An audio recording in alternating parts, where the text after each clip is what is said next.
What's going on, ladies and gentlemen? Welcome back to another video here on Peg City Hockey. Now, today we're talking about what the Jets can do in the coming weeks to kind of help with these injury problems and also just make them a better team. Because let's be real right now, the way the Jets are playing hockey, regardless of injuries, they are competing for a top spot in the West. They are competing for a Stanley Cup. This is a year where I could definitely see the Jets making a run. I'm not going to say they're the best team in the league right now, but they're definitely an underdog, a team with a lot of fight and grit and really well coached that are playing great hockey and fighting for a top spot in the Central Division right now. So not only do we have a ton of injuries that are spanning between Nikolai Ehlers, Mason Appleton, Saku Maenalainen, Blake Wheeler, Nate Schmidt. The list goes on. So many players that have been injured that have come into this lineup as depth guys and also just staple guys in that top six. When you lose 2 out of your top 6 guys, especially the way that Blake Wheeler has been playing this season, and lose him to injury and to have a surgery and all that, you need to adapt. And I think the Jets have done a really good job at adapting based on the call-ups of injuries. We've talked about this a lot in the recap reactions on the podcast.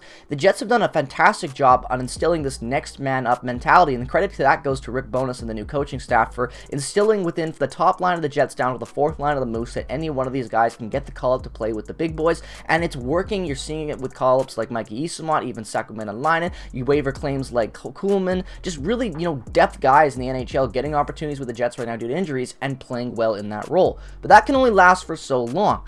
Now, I'm not saying the Jets are going to go out there right now and make these trades, but I guarantee you that Cheveldayoff is looking at these guys and definitely thinking about making some offers. And the team obviously we're talking about today, if you haven't seen the title, is the Vancouver Canucks. Now, there aren't any specific trade rumors linking the Jets to these players. More or less is the conversation of the fact the Jets are looking for talent. This is a Canadian market who they've made trades with in the past. I think I could definitely see a situation being worked out with the Vancouver Canucks to acquire one of the guys definitely on the block. And there are some very good talented players in Vancouver right now on the shopping block. And, Brock Boeser, the captain, Bo Horvat, even guys like Connor Garland and Luke Schenn have been talked about within the Jets fan base as of late as potential targets as the season progresses closer to the trade deadline. So, if you haven't already subscribed, definitely do so right now, because we're going to jump in right now and talk about what the Vancouver Canucks could get out of the Jets and what the Jets could get out of the Vancouver Canucks if they choose to trade with each other. So, without any further ado, let's jump into this video. We're going to start things off talking about the right wing. Now, there's a reason why we're talking about the right wing to start this video, and you will see in just a second if you don't already know or realize or remember. But ladies and gentlemen, that currently is the Winnipeg Jets right wing.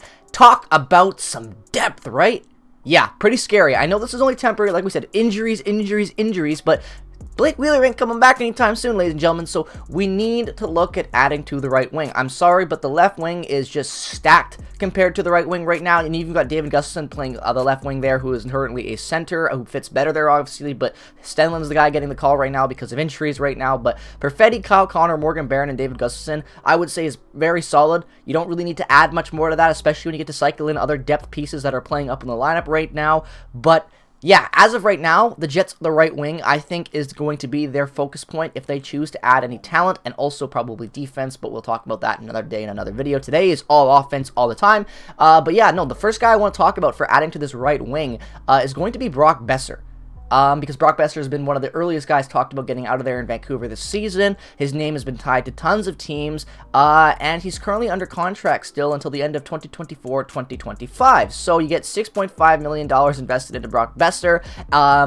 Let's talk a little bit about Brock Boeser. Would he fit well in the Canucks, from the Jets, excuse me? And I think he would, but that being said, even though I've always been a big fan of Brock Boeser since his rookie season with the Vancouver Canucks, I don't want him on the Jets. I don't think that Brock Boeser is going to take the next step in his career. I think Brock Boeser is going to be a very solid top sixer that's going to be able to get you 50 points on a good year, maybe 60 if he is ever able to elevate himself past where he is right now. But I just don't think Brock Boeser is the guy to fix all the problems. I think he's had a lot of consistency issues in his career. I think that even though he's looking for a fresh start, I just don't think Winnipeg would be that fresh start he's looking for.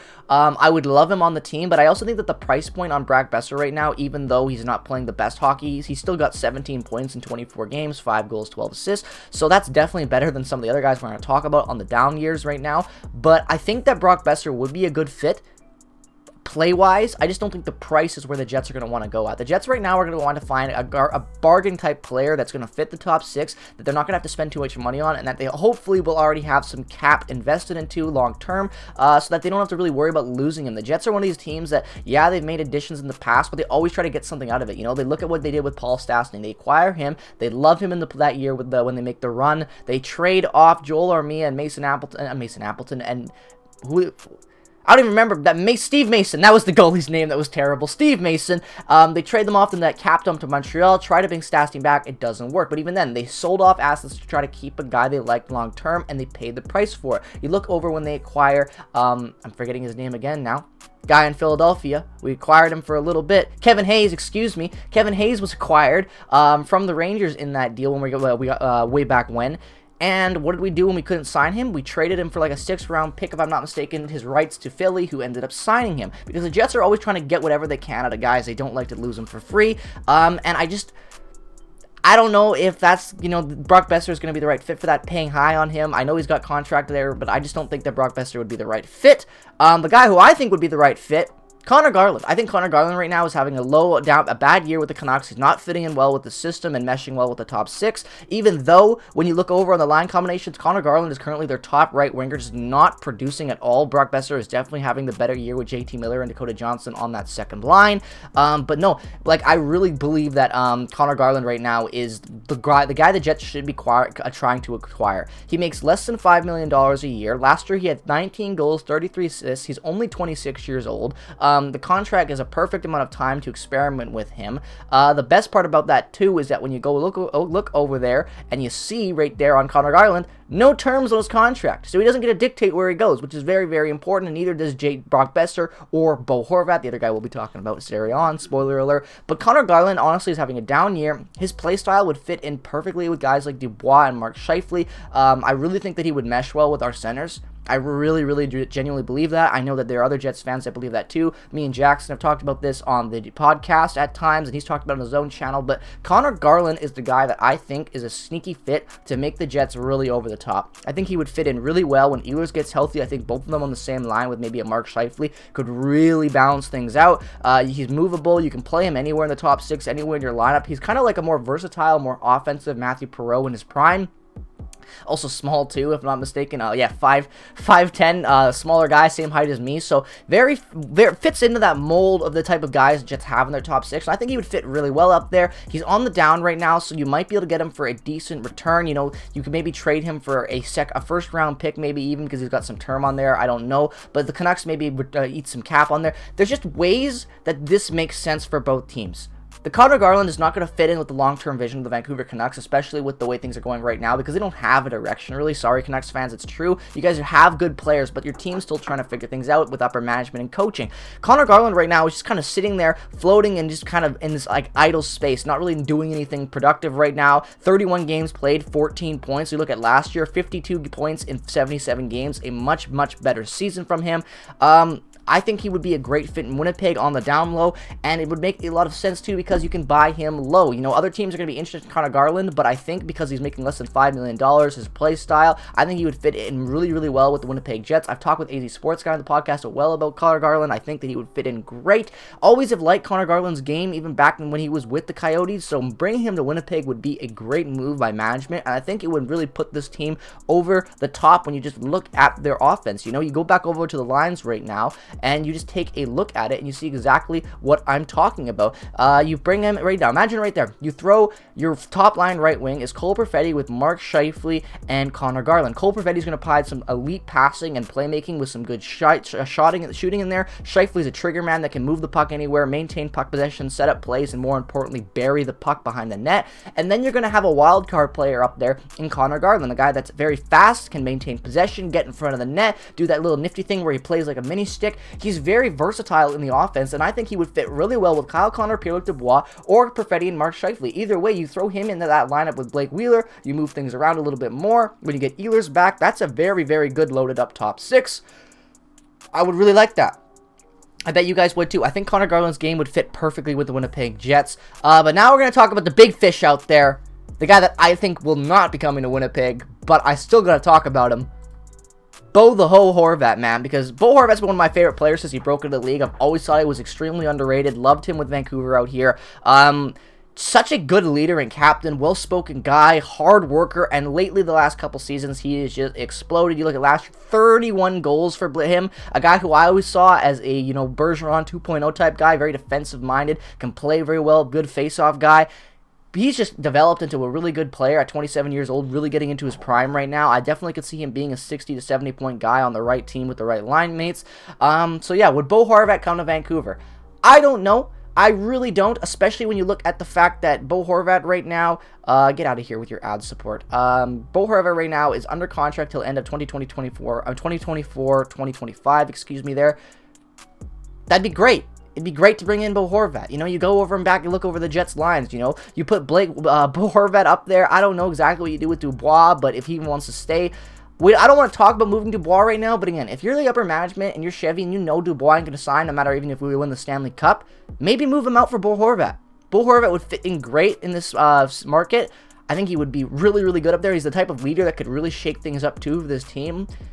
I'm just saying. I'm not saying trade Dubois. I'm just saying that if you're Chevy and you know that you can't maintain an asset for the future, maybe look at moving him out when the deadline comes. You already did it with Laine when you knew it couldn't happen. Maybe you do it with Dubois again. And I think that Horvat... right now would fit this window very well. You know, he's 27 going into his prime. He'd be one of the younger centers. I believe that is actually younger than Mark Scheifele, if I'm not mistaken. So he'd fit in well with this team. He really would.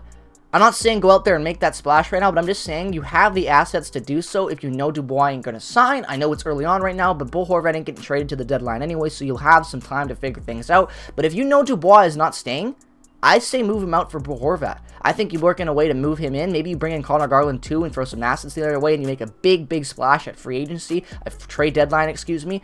That could be exactly what the Jets need to put them over the top. I think that this team is so much potential right now, and they just need a little, you know, influx of talent because of injuries right now. They're going to get it eventually when injuries come back. I'm not saying go out tomorrow and make this deal, but long term, this team will need some talent when they may try to make their run. The Canucks are not going to be getting any better anytime soon, and if they do, you know, mark my words, I'm sorry, but congratulations for winning if that happens. Look back on this video as a bad time capsule, but I think that this would make a lot of sense for both teams. The Canucks, I didn't really go into like the return because I don't want to do that. I don't want to speculate a bunch of bullshit because I've got no idea. All I know is that when I look at the Jets prospects, I look at the Jets cabinets, their picks in the cabinet. I know what they got in the lineup right now, and I know what's going on with Dubois in the future there. We have some speculation based on last year. There are ways that you can make a good, fair trade for both teams here. Both Canadian teams, you've already made deals in the past, like Nate Schmidt for that third. I'm just saying that I think you can work in something here. I would like it. I think that any three of these guys on this would fit really well with the Jets, and I think that the Canucks would be able to get something good out of this in return. And also, guys, if you can get Dubois signed long-term, trust me, you would want him. So, you never know. There's always ways to make things happen, but I think that the Jets and Canucks definitely could see themselves getting into more deeper conversations as the season progresses and trade talk. Let me know what your thoughts are. Let me know if I'm just crazy in the comment section below, but I think that any three of those guys would look great in a Jets uniform. So let me know your thoughts down in the comment section below. As always, if you're new to this channel, first time checking out a video, definitely subscribe. Tell me what your thoughts are on these trade rumors and speculation talk, if you think it would make sense. Again, these aren't rumors, ain't tied to anything. This is more just talking about what this in the fan base, sharing my thoughts on it and viewing things. That's what I like to do on this channel. Just talk about what other fans are talking about within the Jets circle right now. So let me know if you enjoyed this video. I hope you did. Peace, love, and positivity as always. Follow me on Twitter, Instagram, and check out all the affiliate links down in the description below. Have a great rest of your day. Go Jets, go! And I will see you guys in the next one.